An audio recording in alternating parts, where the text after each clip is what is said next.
तो आज हम पाठ टीका के बारे में बताने जा रहे हैं। पाठ टीका कैसे लिखेंगे, पाठ टीका को कैसे बनाएंगे कि दिक्कत ना हो। तो आइए हम आगे बढ़ते हैं इस वीडियो में। सबसे पहले पाठ टीका। पाठ टीका को अंग्रेजी में हम कहते हैं लेसन कोमेंट। Lesson comment.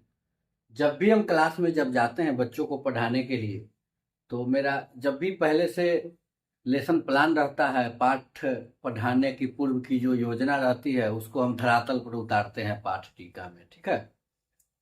तो पाठ टीका बनाने के लिए हमें दो चीज की जरूरत होती है। पाठ टीका बनाने के लिए सबसे पहला चीज एक रूटीन चाहिए। विद्यालय में एक रूटीन का होना बहुत ही जरूरी है। बिना रूटीन के पाठ टीका नहीं बन सकता। एक रूटीन चाहिए और एक पाठ टीका का रजिस्टर चाहिए जिस पर हम मेंशन करेंगे। तो दो चीज का रहना बहुत जरूरी है। पाठ टीका में सबसे पहले देखिए, यहाँ दिनांक है। जिस डेट को हम पाठ टीका बनाएंगे उस डेट को मैं दिनांक लिख दूंगा। 15/4/2024 को हम बना रहे हैं तो 15/4/2024 लिख दिया है। कौन से घंटी का है? तो पहला घंटी का है, घंटी 1। तो पहला घंटी में सब जगह सभी विद्यालयों में चेतना सत्र कराया जाता है। चेतना सत्र में होता है कि विद्यालय की साफ सफाई, प्रार्थना हो गया, समाचार वाचन हो गया, इसके बाद में समाचार वाचन हो गया, प्रेरक प्रसंग हो गया, इत्यादि इत्यादि कराया जाता है। तो चेतना सत्र में हम लिखेंगे वर्ग। अगर एक प्राइमरी स्कूल है तो 1 से 5 लिखेंगे, मिडिल स्कूल है तो 1 से 8 लिखेंगे। तो प्राइमरी स्कूल के लिए 1 से 5 लिखेंगे, विषय छोड़ देंगे। प्रस्तावित पाठ की संक्षिप्त टिप्पणी में लिख देंगे चेतना सत्र, मतलब सभी शिक्षक एवं बच्चे चेतना सत्र में भाग लिए। चेतना सत्र हो जाने के बाद में फिर हम डेट मेंशन करेंगे और दूसरी घंटी में आ जाएंगे। अब दूसरी घंटी जो होती है वह दूसरी घंटी में वर्ग लिखा हुआ है कि हम चौथा वर्ग में कौन विषय पढ़ाएंगे? तो हिंदी पढ़ाएंगे।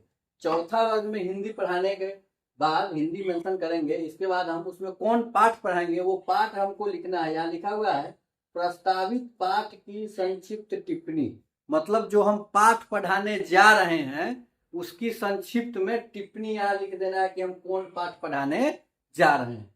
तो दूसरी घंटी में क्लास चौथा में हिंदी विषय में हम पाठ याद तुम्हारी आती है, एक कविता है, वो हम पढ़ाने जा रहे हैं। तो याद तुम्हारी आती है, इस कविता को हम पढ़ाएंगे बच्चों को। हम अपने से बोल के पढ़ाएंगे बच्चों को। बोल के पढ़ाने के बाद बच्चों से किताब देकर हम कहेंगे कि बच्चों इसको पढ़ो। इसके बाद में जो हम करेंगे, उस कविता में से हम बच्चों को बताएंगे कि बच्चों उस कविता में तुमको कठिन शब्द कोई दिखाई दिया, उसको अलग करो, कठिन शब्द को अलग लिखो, अलग लिख के उसको हम बोलेंगे बच्चों याद करो। ठीक है। तो पाठ का मेंशन कर देंगे। पाठ का मेंशन करने के बाद आता है श्यामपट्ट कार्य, मतलब ब्लैक बोर्ड कार्य। ब्लैक, हम जो पाठ पढ़ाए उसमें ब्लैक बोर्ड पर हम क्या कार्य किए इसके बारे में मेंशन करना है। तो श्यामपट्ट कार्य में हमने लिखा कि चिड़िया का, बादल, पेड़ पौधों का चित्र बनाएंगे। चिड़िया का चित्र बनाएंगे, बादल का चित्र बनाएंगे, पौधों का चित्र बनाएंगे। क्योंकि यह जो हम चित्र बना रहे हैं, यह चित्र जो है यह याद तुम्हारी आती है शीर्षक से ही संबंधित है।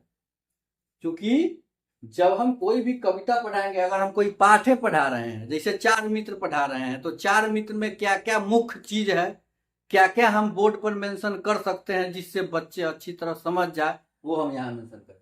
तो हमने पढ़ाया है याद तुम्हारी आती है। तो याद तुम्हारी आती है कविता में चिड़िया का हम चित्र बनाएंगे, बादल का चित्र बनाएंगे, पेड़ का चित्र बनाएंगे, पौधों का चित्र बनाएंगे। श्यामपट्ट कार्य में हम यही लिखेंगे। तो फिर आ जाइए, चलिए भाई, तीसरा घंटी हो गया तो डेट मेंशन कर देंगे घंटी के तीसरा। अब हम क्लास मेरा 3 में, हमको किस क्लास में पढ़ाना है? क्लास 3 में पढ़ाना है। तो क्लास 3 में पढ़ाने, कौन विषय में पढ़ाने जा रहे हैं? तो गणित। गणित में क्या पढ़ाएंगे? ज्यामिति। क्या पढ़ाएंगे? ज्यामिति। तो क्लास तीसरा का पहला चैप्टर है ज्यामिति। पहला चैप्टर है कौन? ज्यामिति। तो ज्यामिति में हम क्या करेंगे? बोर्ड यानी कि श्यामपट्ट कार्य में हम क्या करेंगे? त्रिभुज का चित्र बनाएंगे, वर्ग का चित्र बनाएंगे, आयत का चित्र बनाएंगे। बच्चे को बोलेंगे कि रंग से भरिए, त्रिभुज को लाल रंग से भरिए, वर्ग को हरा रंग से भरिए, आयत को पीला रंग से भरिए। तो ऐसे करेंगे ना तो बच्चों का मन पढ़ाई में भी लगेगा और उनको इसमें ज्यादा आनंद भी आएगा। तो इस प्रकार हम पाठ टीका का मेंशन करेंगे। जब अंतिम घंटी जब हम पढ़ाएंगे, आठवीं घंटी जब पढ़ाएंगे, आठवीं घंटी पढ़ाने के बाद यहाँ प्रधानाध्यापक का हस्ताक्षर। तो आठवीं घंटी पढ़ाने के बाद हम प्रधानाध्यापक का हस्ताक्षर यहाँ हम जरूर करा लेंगे। ठीक है, तो आज हमने बताया कि पाठ टीका को कैसे बनाए, कैसे मेंशन करें, प्रस्तावित पाठ की संक्षिप्त टिप्पणी कैसे लिखे, श्यामपट्ट कार्य कैसे लिखे, अभियुक्ति है, एक अभियुक्ति भी है, इसमें हम पूरा निचोड़ भी हम लिख सकते हैं कि बच्चे को हम क्या पढ़ाए, श्यामपट्ट कार्य क्या किए, अभियुक्ति में जो भी आपको अच्छा लगे आप लिख सकते हैं। तो आज हमने बताया कि पाठ टीका को कैसे बनाए, कैसे मेंशन करें, कैसे अच्छा से लिखे जो सुंदर हो। इसीलिए तो ये वीडियो आपको कैसा लगा ये हमें कमेंट में जरूर बताएं।